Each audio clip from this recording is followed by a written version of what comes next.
ওয়াল্লাযীনা উতুল ইলমা দারাজাত।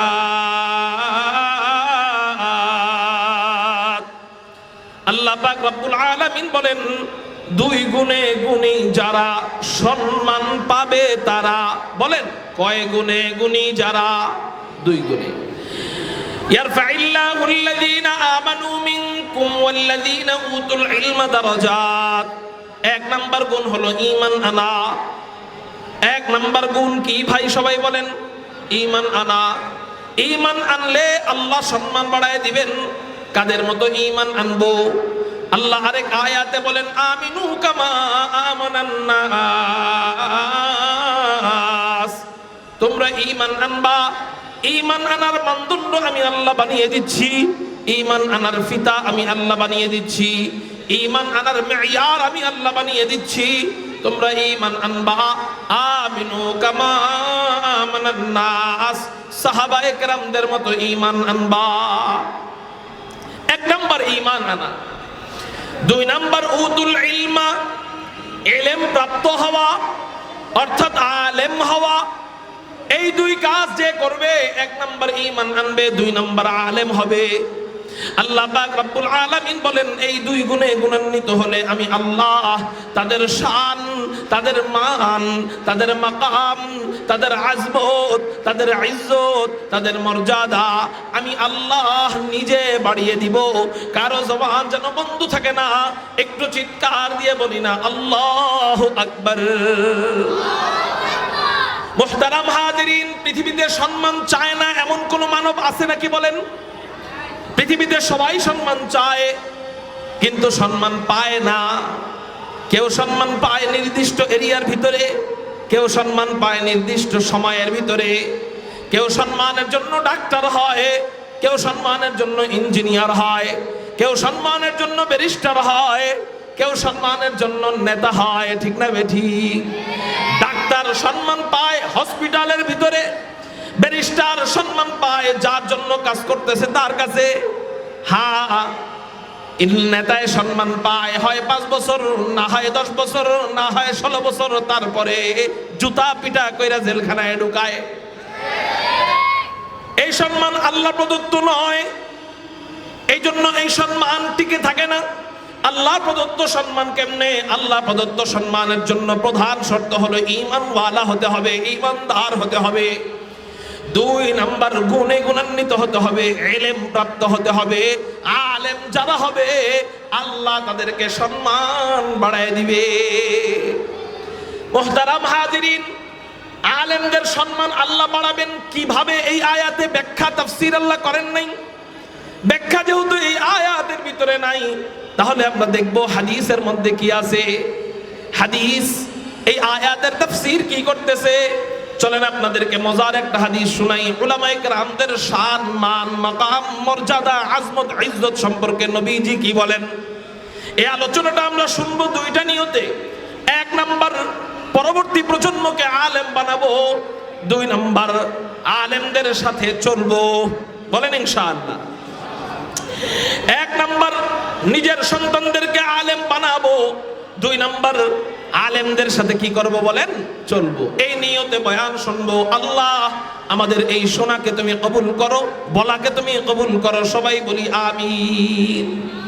নবীজি ইলমের মর্যাদা দিতে গিয়ে বলেন, তলবে ইলমের মর্যাদা দিতে গিয়ে বলেন, আলেমের মর্যাদা দিতে গিয়ে বলেন, তিরমিজি শরীফের হাদিস, ক্বালা রাসূলুল্লাহ সাল্লাল্লাহু আলাইহি ওয়াসাল্লাম, মান সালাকা তরিকান ইয়ালতামিসু বিহি ইলমা সাহালাল্লাহু বিহি তরিকাম মিন তুরুকিল জান্নাহ ওয়া ইন্নাল মালাইকাতা লাতাদউ আজনিহাতাহা রিদান লিতালিবিল ইলম ওয়া ইন্না তালিবাল ইলমি লায়াস্তাগফিরু লাহু মান ফিস সামাই ওয়াল আরদ হাত্তাল হিদানু ফিল মা ওয়া ইন্নামাল উলামা হুম ওয়ারাসাতুল আমবিয়া ওয়া ইন্নাল আমবিয়া লাম ইওয়ারিসু দিনারাও ওয়ালা দিরহামা ওয়া ইন্নামা ওয়ারাসুল ইলম ফামান আখাযা বিহি আখাযা বিহাযযিন ওয়াফির আও কামা ক্বালা আলাইহিস সালাতু ওয়াস সালাম।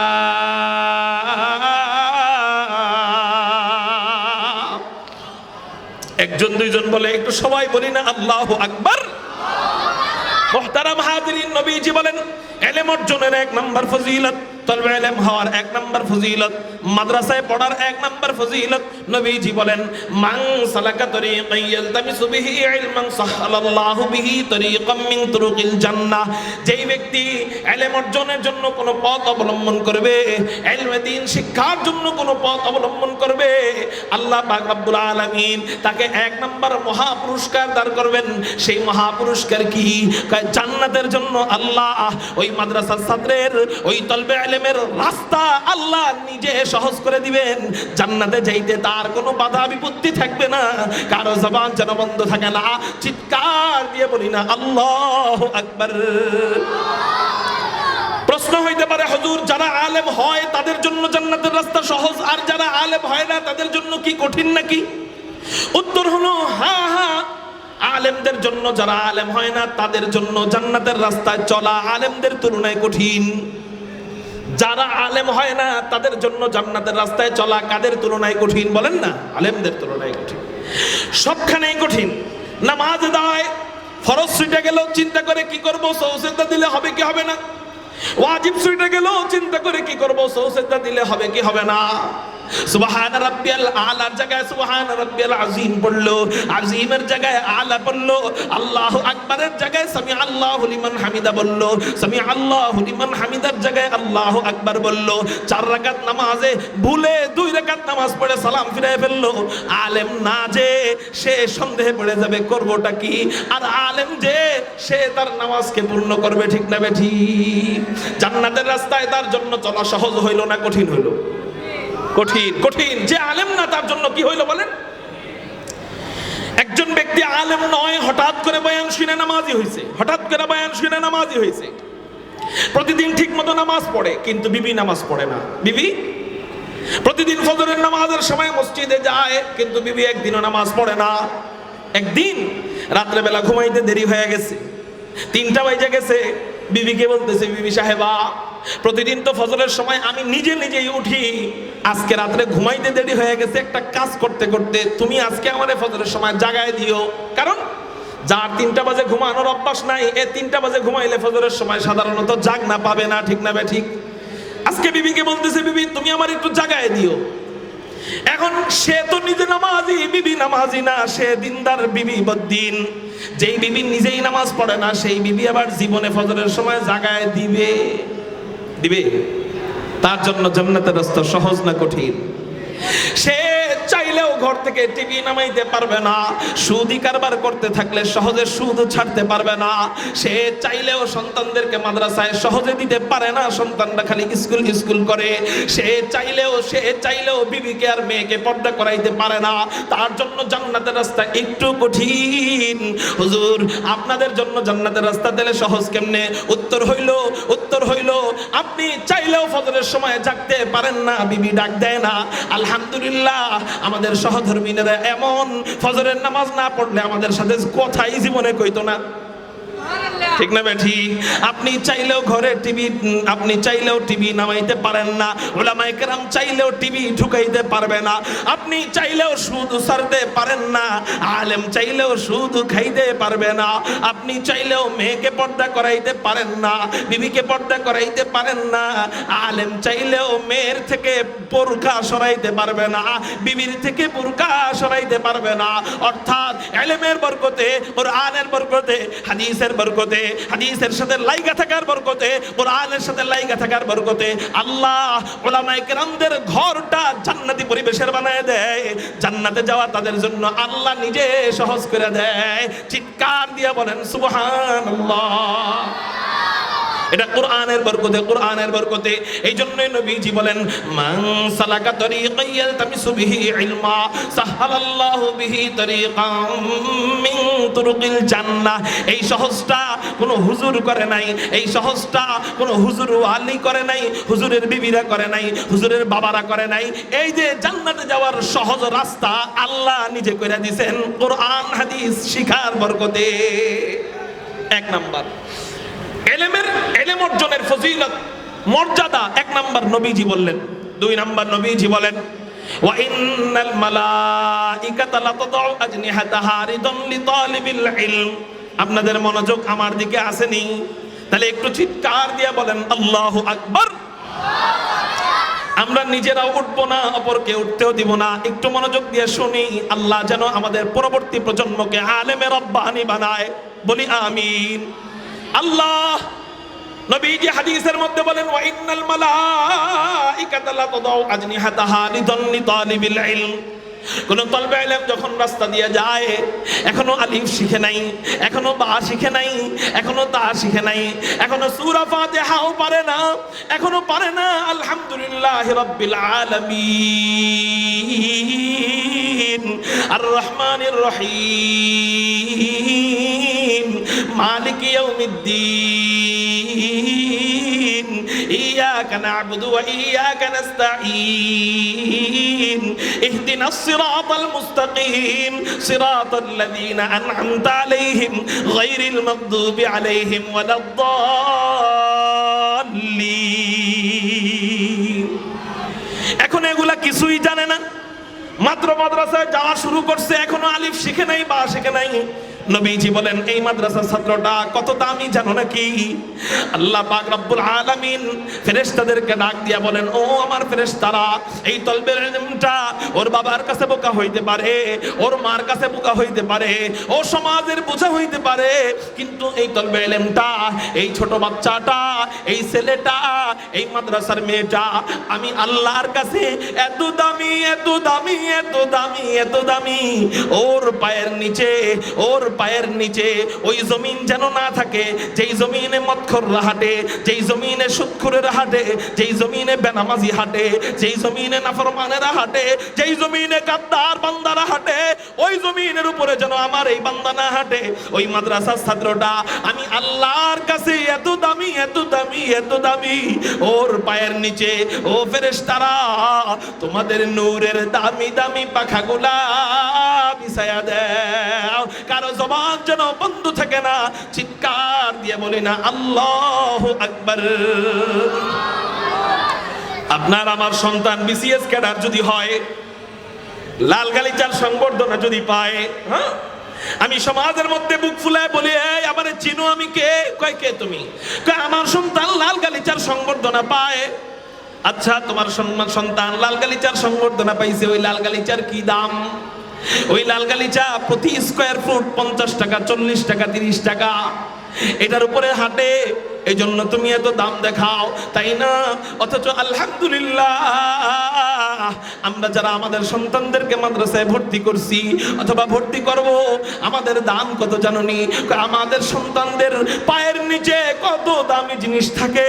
কয় 7 আসমান যদি এক পাল্লায় রাখা হয়, 7 জমিন যদি এক পাল্লায় রাখা হয়, 7 আসমান এবং জমিনের মাঝখানে যত সম্পত্তি আছে এগুলা সব যদি এক পাল্লায় রাখা হয়, আর এক পাল্লার মাঝে ফেরেশতাদের মাত্র একটা নূরের পাখা যদি রাখা হয়, 7 আসমান 7 জমিনের চেয়েও ফেরেশতাদের নূরের পাখার দাম আল্লাহর কাছে কোটি কোটি কোটি কোটি গুণ বেশি। একটু চিৎকার দিয়ে বলি না সুবহানাল্লাহ।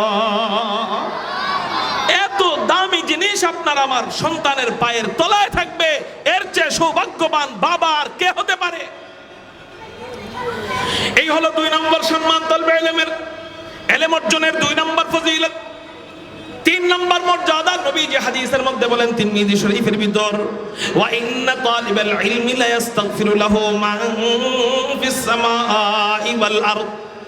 নবীজি হাদিসের মধ্যে বলেন, কোন তলবে ইলম যখন মাদ্রাসায় যায়, এই তলবে ইলমের জন্য দোয়া করে কারা? কারা দোয়া করে? নবীজি বলেন, ওয়া ইন্না তালিবাল ইলমি লা ইস্তাগফিরু লাহু মান ফিস সামাই ওয়াল আরদ হাত্তাল হিতানু ফিল মা।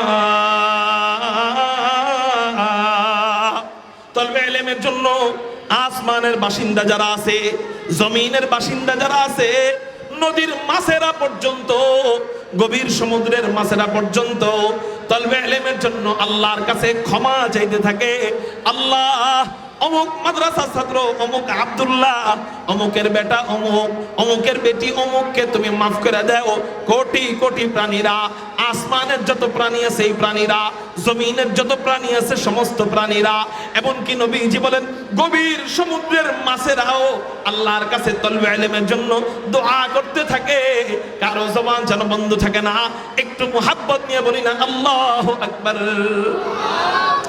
আচ্ছা, আসমানের যত প্রাণী, জমিনের যত প্রাণী, সমুদ্রের যত প্রাণী সব যদি এক করা হয়, কত কোটি কোটি কোটি কোটি প্রজাতির প্রাণী আছে এটা আমাদের গণনা করা সম্ভব হবে?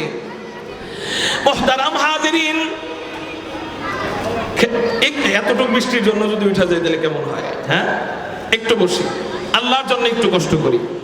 মুহতারাম হাজিরিন, এত কোটি কোটি প্রাণীরা দোয়া করে, অথচ একটা প্রাণীর দোয়ার বরকতে একজন বেশ্যা নারীকে আল্লাহ মাফ করে জান্নাতি বানায় দিয়েছে।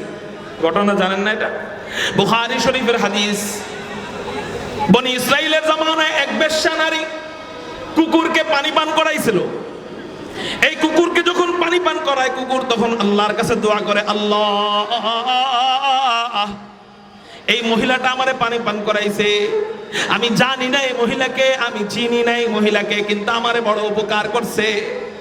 ও মাওলা কারীম আল্লাহ, আমি জানি আমি অনেক নাপাক, আমি জানি আমি অনেক নিকৃষ্ট প্রাণী, আমি জানি আমি অনেক নাচিস প্রাণী, মালিক, তারপরেও আমি তোমার সৃষ্টি, আল্লাহ তুমি স্রষ্টা, আমি তোমার কাছে দোয়া করতেছি, এই মহিলারে তুমি মাফ করে দাও।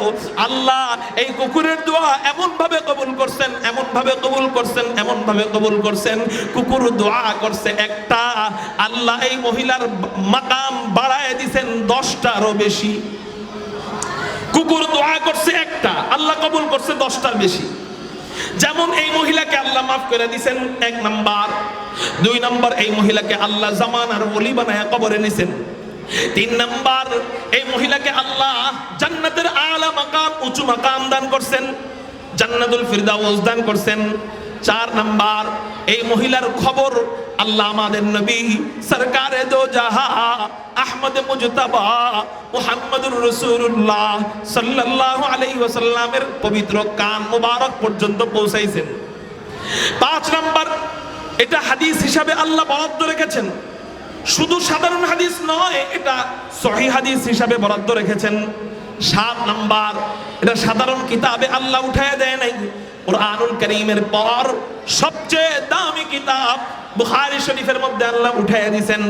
8 নাম্বার কোন আলেম যদি নিজেকে আলেম দাবি করতে চায়, এই মহিলার হাদিস পড়া ছাড়া বুখারী খতম দেওয়া সম্ভব নয়। আলেম যদি বলে আমি বুখারী শরীফ পূর্ণ খতম দিছি, তাহলে এই মহিলার হাদিসও সে পড়েছে। অর্থাৎ কিয়ামত পর্যন্ত প্রতিটা আলেমের জবান দিয়ে এই মহিলার নাম, এই মহিলার হাদিস উচ্চারণ হবে, আর মহিলার জন্য কিয়ামত